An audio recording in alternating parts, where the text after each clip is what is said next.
Me, 28 years old, female, with my significant other, 28 years old, male. He cheated on me with my stepsister, 27 years old, female, and she's pregnant with his child. I never imagined I would find myself in such a tangled web of betrayal and heartbreak.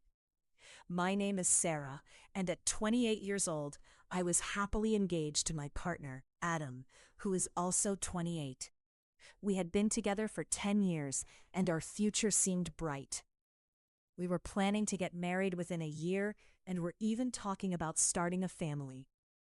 But everything changed when I discovered that Adam had cheated on me with my stepsister, Betty, who is 27. To make matters worse, Betty is now pregnant with his child. Adam claimed that he was drunk the first time it happened, and that Betty took advantage of him. However, there were multiple instances over a 3-month period where he had been unfaithful. I had already sensed something was off, but I never expected this. When I learned that Betty was pregnant, I was thrust into a whirlwind of emotions. My mother had roped me into co-hosting a baby shower for Betty with my other stepsister, Claire, who is 30. I was in shock, but I was also relieved that I hadn't contributed my share for the expensive jogging stroller we were supposed to buy for her. Betty had told everyone that the father of her baby was an ex-boyfriend who wanted nothing to do with her or the child. The truth was that she was financially secure and would be fine as a single mother, especially with my mother's help, who was eager to have more grandchildren. Adam confessed everything to me, revealing that he wanted to be a father to his child, but still wanted to be with me because he loved me. I was furious. I told him to leave my apartment immediately. Thankfully, we didn't live together at the moment, but he had been gradually moving his things in, preparing for our future together. After kicking Adam out, I called my mother to share the shocking news. To my disbelief, she already knew. Apparently, in a moment of vulnerability, Betty had confided in my mother about the situation months ago. I was devastated. While I was busy planning a baby shower for Betty, my own family had been keeping this monumental secret from me. My mother's response was to guilt-trip me into being supportive, insisting that we should all work together as a family for the sake of the baby. I couldn't believe it. My mother wanted me to forgive Adam and Betty and to put my feelings aside for the sake of the child. This was the same mother who had always favored Betty, even when we were kids. I felt betrayed not only by Adam and Betty, but also by my own mother. I hung up on her, feeling utterly lost and alone. I didn't want to be a stepmother to Betty's child. The thought of it was unbearable. I struggled to comprehend how my mother could justify this betrayal, especially after being such a supportive figure in my life. I began to question everything, wondering if my mother had lost her sense of reality or if she was simply trying to keep the peace. As I tried to process my feelings, I received a text from Claire, asking when I would be giving her my share of the expensive stroller and the baby shower costs. I was furious. I couldn't believe that they were still expecting me to contribute after everything that had happened. In a moment of anger, I replied with a message that I later regretted, telling her to take a hike. Feeling overwhelmed, I decided to reach out to our friends.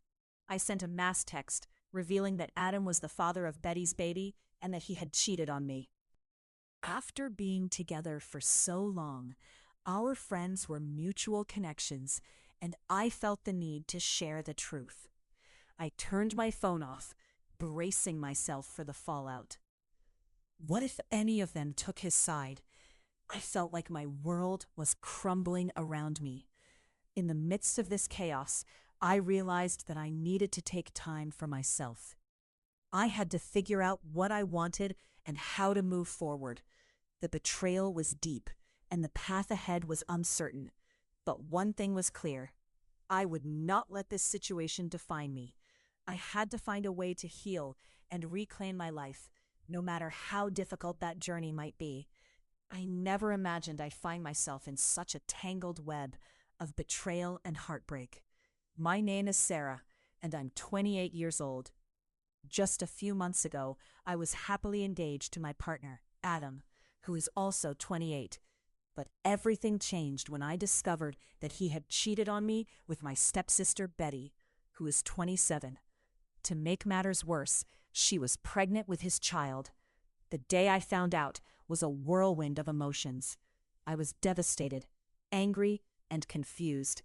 I had always considered Betty a part of my family, albeit a complicated one. Our relationship was more like distant cousins than sisters, and I had never been particularly fond of her.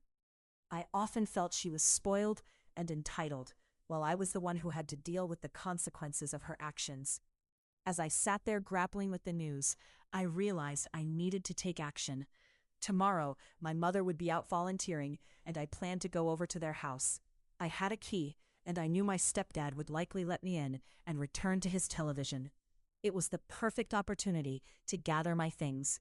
I had some belongings stored in the attic, including my beloved childhood toy, Mrs. Snuffles, and I also intended to reclaim my grandmother's jewelry that my mother had borrowed.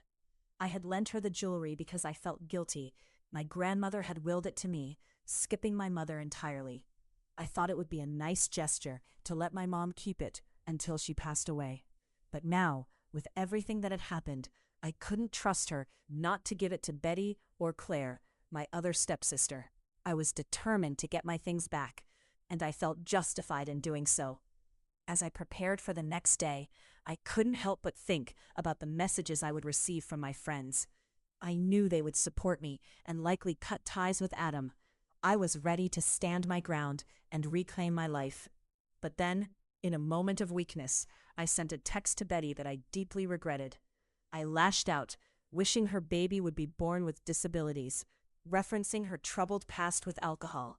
It was cruel, and I knew it. I felt ashamed of myself, but the anger consumed me. The following month was a blur. I went to my mother's house, and no one was home. I seized the opportunity to gather my belongings. I found my jewelry, but Mrs. Snuffles was nowhere to be found. I searched through boxes that belonged to Betty and Claire, but it seemed my cherished toy had been lost to time. In a fit of rage, I may have cut up some of Betty's photos I found in the attic. It was petty, but I felt like I needed to take some sort of stand against the betrayal. As I distanced myself from my family, I realized that I had to prioritize my own well-being. I had always been the one to cave to my mother's guilt trips, but this time I was determined to break free from the toxic cycle. I knew I had to cut ties with Adam and Betty for good. In the end, I learned that family ties can be complicated and painful. I had to remind myself that I deserved better than betrayal and heartbreak.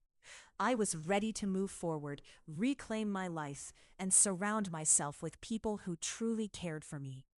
It was time to let go of the past and embrace a future filled with hope and healing. I never imagined my life would take such a dramatic turn, but here I am, sharing my story of heartbreak and the journey to reclaim my happiness. It all started when I discovered that my partner Adam had cheated on me with my stepsister Betty. To make matters worse, she was pregnant with his child. I was devastated, feeling like my entire world had crumbled in an instant. The day after I found out, I was still in shock. I checked my phone and saw a flood of messages from my mother, Betty, and a few mutual friends. Most of them seemed to be trying to stay neutral, saying things like, "We care about you both."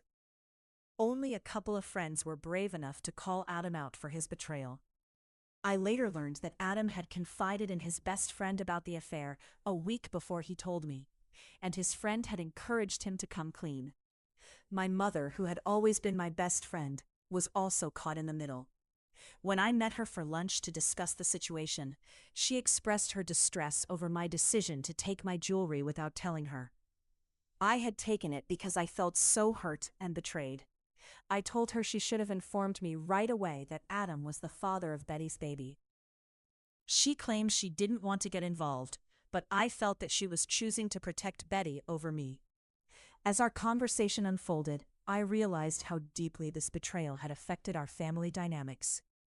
My mother insisted that she couldn't choose between me and Betty, whom she considered her daughter. I was heartbroken. I told her that if she wanted to maintain our relationship, she needed to choose me for once. I made it clear that I wouldn't be attending family gatherings or allowing my future children to know my stepfamily. After that lunch, I felt a mix of anger and sadness. I had to set boundaries, so I put my family on ringtones to avoid their calls. I knew I needed time to heal, and I wasn't ready to forgive or forget. A few days later, Adam showed up at my door with pizza, ice cream, and flowers, hoping to talk. I had his belongings waiting by the door, ready for him to take and leave. But he managed to convince me to let him in. During our conversation, he revealed that he had lost his virginity to Betty just weeks before he and I became intimate. It felt like a punch to the gut.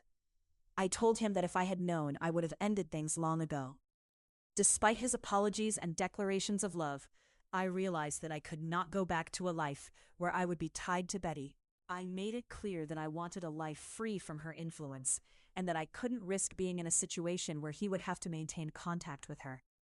Adam suggested we could still be friends, but I knew that was unrealistic. I needed to prioritize my own healing. I reached out to my father, who lived across the country. Our relationship had always been strong, even if we only saw each other during the summers when I was growing up. He offered me support, and even suggested he could help me get away from the chaos of my current situation. As I navigated this painful chapter, I realized that I had to focus on myself.